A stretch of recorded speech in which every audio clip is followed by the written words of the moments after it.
Hey, FlimsyLunchTray here, and welcome to World of Warships, where today's video is going to be talking about why the Tier 10 British battleship, the Tech Tree Conqueror, is my favorite Tech Tree battleship in the game here in World of Warships. Now, she's also my most played Tech Tree battleship at, this overall, regardless of tier in the game, because she's got a lot of great things going for her, in my opinion. So we're gonna have a really good game here on this map, and it just felt like this was like, this is why I just so love playing this Tech Tree battleship in randoms and in the PvP environment, just because it's a lot of fun for many reasons. So let me just talk in general about the ship, and then we'll probably get more into the gameplay. So to start talking about the ships, there'll be some strengths and weaknesses I hit on. So first, let's talk about the armor. So the Conqueror is this coated with 32 millimeter bow, stern, and upper side armor plating. And then her deck plating is also all 32 millimeter. And then you get down to her citadel protection, which is like two separate plates, 4 and 6 millimeters thick. And then beneath that, I think it was it 279 beneath the waterline. And then she's got a forend armor belt that sticks out. I think that was like 267 or something like that. So overall, as long as you angle, you can bounce quite a lot of AP here in the game. Where Conqueror might begin to suffer in one sense is if you have a let's say an IFHE, initial fuse high explosive shells, that pin above the 32 millimeter threshold. She'll also suffer to semi armor piercing here in the game, and so for example, I have a Venezia, and then there's going to be a Colombo we went into later here on the game. As the Venezia seemed like he was a little more paying attention to the Hildebrand, so we're able to get a decent salvo there.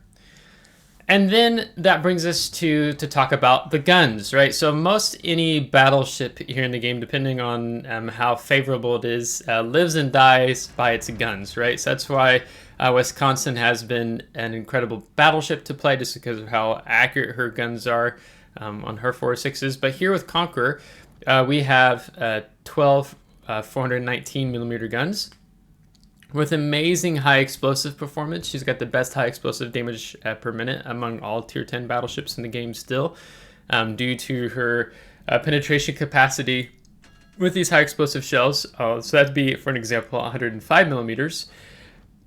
Or being able to get your fire starter chance up to 50% even. So she's got an amazing fire starting chance, so you can get Witherers and Arsonists relatively at ease, so to speak, with this ship. And then her armor piercing is the short fuse.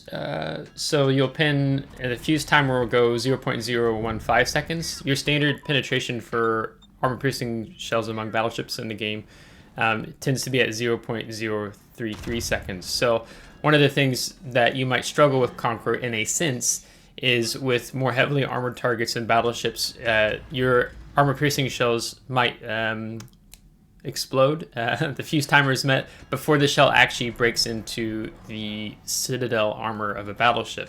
But that means you have higher chances perhaps of being able to citadel light cruisers and heavy cruisers that go broadside to you versus just overmatching them.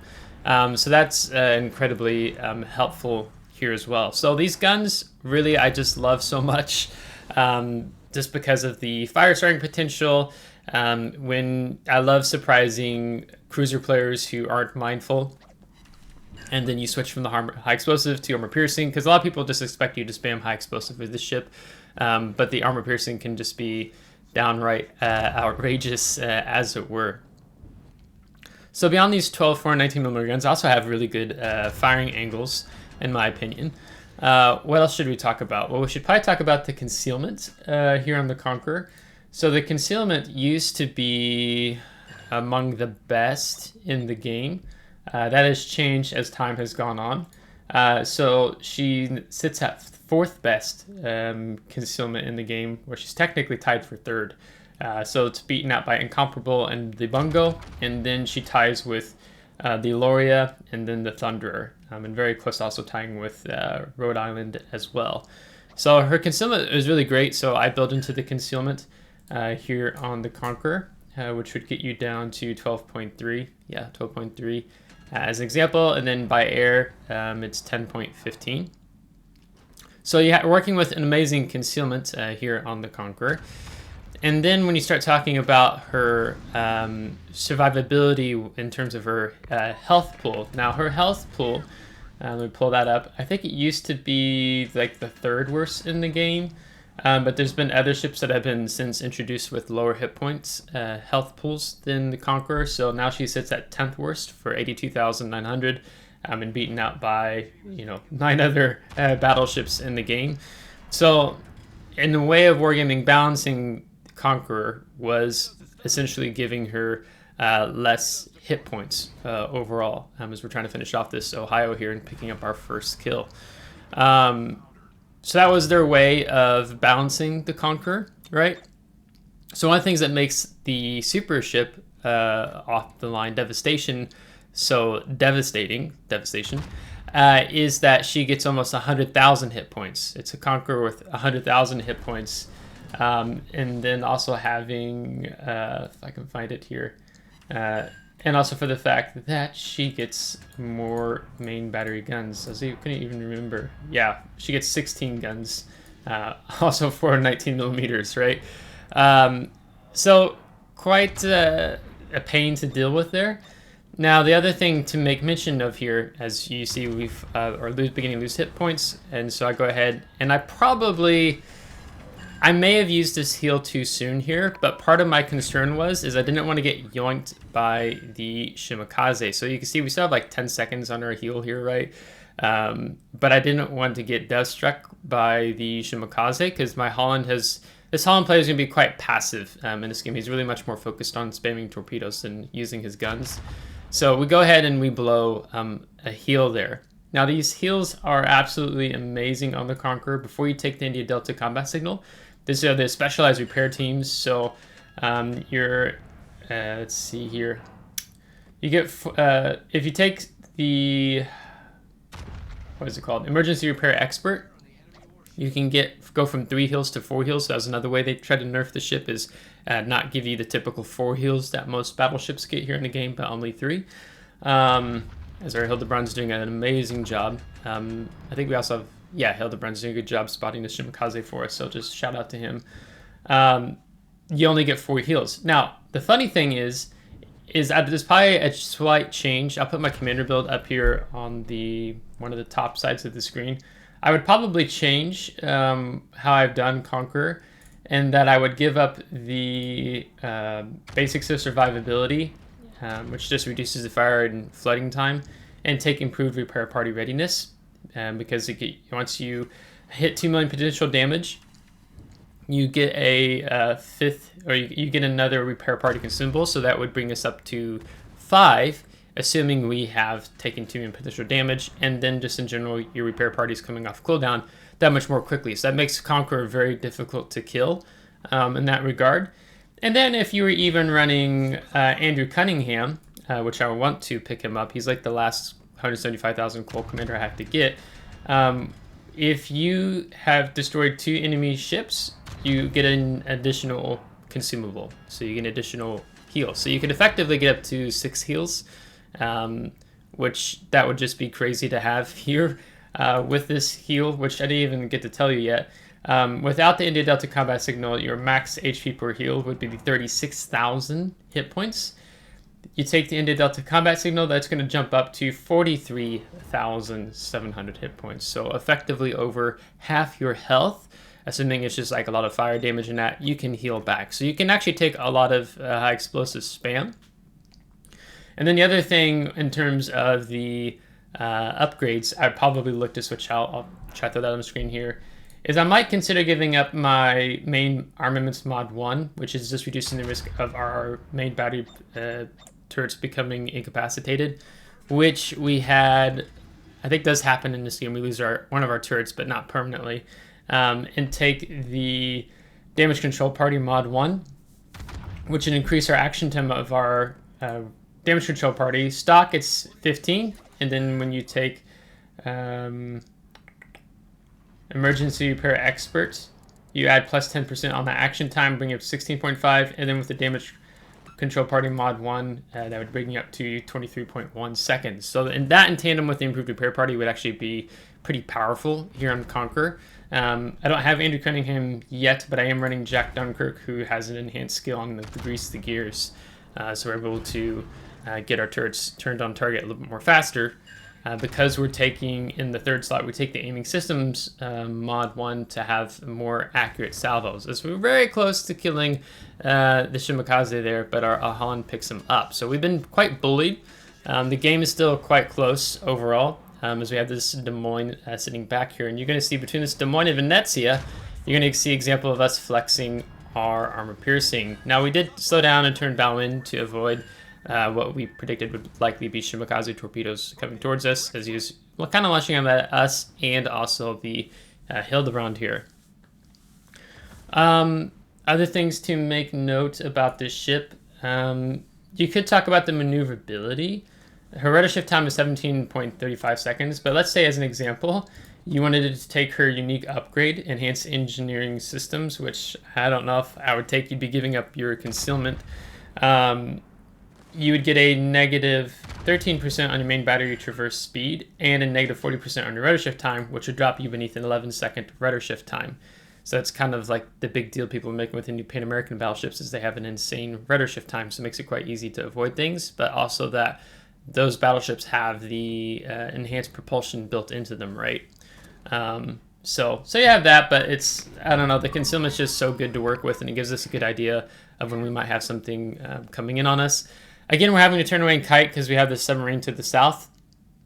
So we want to be able to turn away and hopefully avoid any of the torpedoes. Now, this Venezia is kind of dumb. He goes out here full broadside to us, and I'm like, ooh, is this a dev strike? No, but we do take 25,000 of his hit points there, at the same time avoiding the torpedoes. So once homing torpedoes get so close to you in a battleship, I don't remember how many meters away it is, if it's like a kilometer, it stops homing in on you, so it makes it a little more easier to avoid them. I don't remember the exact distance off the top of my head right now. It's hard to keep that in line because it's different for cruisers and destroyers if I've remembered correctly. So then Des Moines comes out. We still have the armor piercing. I was expecting him to be this greedy, but he is. So that's the life of Conqueror, battleships in the game that have actually decent accuracy and whatnot, is being able to punish cruiser players in particular that make mistakes, or destroyer players who get too close and get spotted with your high explosive, right? So it's kind of the best of both worlds in that sense, between whichever. If you have high explosive loaded, it'll do great damage. If you have armor piercing, it'll do great damage, unless of course that target perhaps is angled. Okay, so let's get more into the game here, because it's going to be heating up a little bit more, and I'll kind of talk about some of what I'm planning on doing here. So I'm wondering, is the Venezia dumb enough to make the same mistake again? Now, I had pinged Ohio maybe earlier. I'm about to again here, because we want to keep him reset, because currently we're not taking any points. We're ahead on points, but the enemy team is soon going to overtake us. So the battle is still close, right? But we have a slight ship advantage, but we need to start taking the capture zones, as our Holland doesn't really seem to be interested in playing for key objective areas in this game. But I think he does a okay-ish game, so I can't be too hard on him. But it's just kind of it's easier for him to get around and take the capture zones when it's more harder, maybe for us as the cruisers or battleship players, as an example. So I go ahead and decide to use another heal here. Now, some of these heals I'm not getting the full usage out of. Part of it is, as the game, we've passed the halfway point in terms of this battle, I would say, in my opinion. And I want to be able to have my next repair party available when I need to use it. So I'm hoping to maybe catch this Yoshino off guard, but I'm not dumb, knowing that he likely will utilize torpedoes on us if he hasn't already. Then we have the Colombo here. You're going to see how much sap damage he does to us. There won't be this salvo. I think he shoots at the cruiser player, the Yoshino. But I decide maybe he's a bit of a bigger threat. Now, he used the smoke to get himself angled and turned out. So I don't think we do too much damage in this salvo, so that's a bit unfortunate. But I go ahead and switch back to high explosive. Then I'm like, no, let's go back to armor piercing, see what this Yoshino's up to. And then, yes, there are the Yoshino torpedoes, so we don't need hydroacoustic search to know, right? So we're going to be able to avoid this one just barely. And lining the salvo up, I'm hoping this is going to be able to get the kill on him. No, so if we hadn't had one ricochet, maybe if it was a full pin, perhaps. So he's still alive and kicking, but we have taken the cap. They're still resetting the Ohio to the north. There's the SAP salvo for 20k, and that's typically what a Colombo will do to you. And he's actually a good distance away, just being over 12 kilometers away, so his SAP becomes quite effective the closer he is. We're only going to use one turret on the Yoshino, and then we'll use our remaining turrets up here on the Ohio, and then we're going to put the island between us and the Colombo, because the Colombo could switch to armor piercing or could do another 20k SAP salvo, and I'm not really interested in that. We've got the cap, we need to get out. Now the funny thing is, if you were noticing, we lost that rear turret, and that was from the Venezia's main battery guns. He's the one who incapacitated our rear turret, because I don't remember if I'm pretty sure the rear turrets have less armor, of course, than the front plates of the gun mounts, but I don't remember what exactly it is. But still, Venezia was able to incapacitate that rear turret as we pick up the Ohio here. So that's kind of probably one of the reasons why I might fight. And that's not normal, right? That you're going to have a ship behind you, unless you're with your turrets facing the complete opposite, different direction. So that's a bit of a rarity. You know, if we were just going more battle-in or turrets were faced more that direction, then we would have been fine. Here we're going to make the decision. We're going to go out to the right here. And I was checking if his speed or his concealment. And I decided let's go to the right. Because effectively at this point, because we have the two caps in control, the Colombo is going to have to push back in, as he's quite hungry for our Brisbane to the south, who's going to have a really good game. So we want to be able to punish him, deny him just being able to sail up broadside into Bravo. So I could switch to armor piercing here. I'm waiting for my turrets to get turned around, but see how our concealment's helping us out here? Only now is he able to detect us. But I'm like, you know, this Colombo has taken a beating, I think, throughout the battle. So I'm a little bit more wanting to overwhelm his damage control party and repair party with our fire chance and having really good penetration with these 419mm high explosive shells. So he's DCP'd the fire. So he's not good as his turrets looking at us yet. So we're just going to kind of place these, then we'll fire the rear turrets. We're also waiting for it looked like his DCP maybe was still going as we pick up the high caliber. So yeah, so then we're going to go battle in. So I didn't want to be caught off guard and him just kind of turn and smack us for a lot. And we're not going to push in any closer to him because, you know, and at this stage, he's in a situation where perhaps he wants to get the ram off. So there's no need for us to go away as we pick up the Witherer. And I felt pretty confident we could take him out before he'd be close enough to be a threat to us before getting a ram off. As long as I keep this high explosive loaded, you know, we're going to penetrate him like all over as he decides to smoke up. But, I mean, that's not going to do a whole lot for him. I think he's just maybe we're trying to wait for his guns to reload, but then just get spotted. And we get the Kraken unleashed with 257,000 damage. So that was just a lot of fun right there. And of course, as it is, since submarines have been introduced into the game, we're now having to wait the game out for a submarine. But we only have 1 minute and 25 seconds left going into this battle. If you're wondering about the permanent camouflage, it's the silver ranked permanent camouflage I'm running. If you get through silver, I think also you get given the temporary silver camouflages, but because I played Conqueror so much as a tech tree ship, I just wanted to have something that looked really nice here on Conqueror. So, but our commander again is Jack Dunkirk, and so we like to take him for the grease the gears, but ultimately I would like to take Andrew Cunningham here. But as one of the costs with Andrew Cunningham, he doesn't have the enhanced skill on the grease the gears, as we have high explosive loaded for the submarine, because you can absolutely smash submarines. I smashed a submarine on this map earlier over where I think one of our Vermonts are. Yeah, so that's only 3,000. I had some salvos where you just like 4 incapacitations on the sub. So yeah, so I'm probably looking to put Andrew Cunningham on here when the time comes, but it'd be kind of a bit sad to lose that turret traverse enhancement. It just goes from a 15%. All right, it's Jack Dunkirk is plus 25%, or Andrew Cunningham, that would be a plus 20%. So that said, here are our post-battle results. So we're going to get 261,000 damage in addition to the Wither achievement, Confederate, Dreadnought, Kraken Unleashed, and High Caliber, with 16 set on fires and the 2 Citadel hits. So kind of hoping a little bit more maybe on that Venezia, but hey, like we still smacked him for a lot. We're going to top the team with over 2,900 base XP. You can see our Brisbane did quite well, in addition to the Hildebrand doing good. His spotting was very, very helpful in killing that Shimakaze. Otherwise, it would have been a huge pain for us. And then in a detailed report, you can see the damage we dished out to enemy ships. We took over 123,000 damage.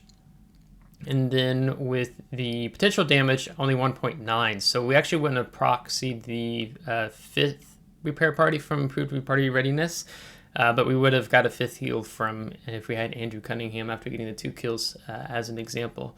So between the fires and the overall damage, you know, your high explosive DPM and armor piercing DPM, it's quite easy typically to get 2 kills with Conqueror. Here in World of Warships. Maybe a little more difficult if you get like a 2 sub game and 4 destroyers, you know, so you have 6 surface ships that are effectively difficult to spot. Then maybe there's a CV in the back, then it drops you down to 5. Then it can become more challenging, of course, here. So I hope this battle kind of showcases why, for me, the Conqueror is one of my favorite tech tree battleships in the game here in World of Warships.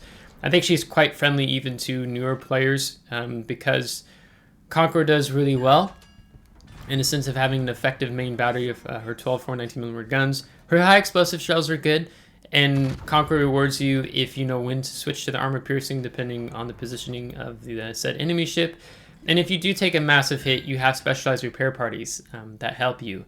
And then maybe a lesson to be learned is, you know, if you don't have the you don't have hydroacoustic search, right, then you need to be mindful of where enemy ships, destroyers, submarines are that would likely to drop torpedoes off of you and keeping yourself alive. So it's probably really one of the weaknesses of Conqueror is just not having a hydro or turret. As long as you don't have torpedo destroyers harassing you or maybe a CV harassing you consistently.